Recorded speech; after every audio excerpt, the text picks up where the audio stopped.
பிரேயர்னால பலம், குலதெய்வத்தால பலம், முன்னோர்கள் ஆசீர்வாதத்தால பலம், முன்ஜென்மத்து யோக பலம், இதெல்லாம் இந்த நேரத்தில் உங்களுக்கு இருக்கு. அப்ப உங்களுடைய முயற்சி எதுவோ அதுல ஒரு பிரம்மாண்டமான வளர்ச்சி.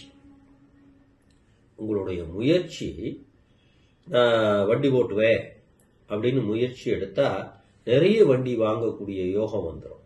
இல்ல நான் வியாபாரம் தான் செய்ய போறேன் அப்படின்னா வியாபாரம் பெருக ஆரம்பிச்சிடும்.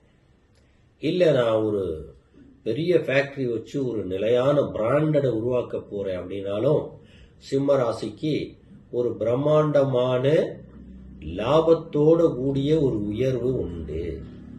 ஏன்னா குலதெய்வமும் முன்னோர்களும் முடிவு எடுத்துட்டாங்க. அப்படி இருக்கிறதுனால சிம்மராசி ஆணுக்கும் பெண்ணுக்கும் இந்த நேரத்தில் தடைப்பட்ட காரியங்களோடையும், வம்பு வழக்கு கோர்ட்டு கேஸ் இருந்தா இந்த நேரத்தில் தீர்ந்து போகும்.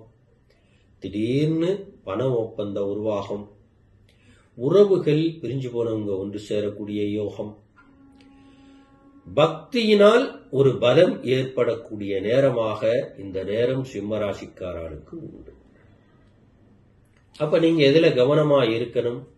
உடல்நிலையில கவனமா இருக்கணும். வீட்டுல பெரியவர்கள் இருந்தா அவங்களுடைய உடல்நிலையில கவனமா இருக்கணும்.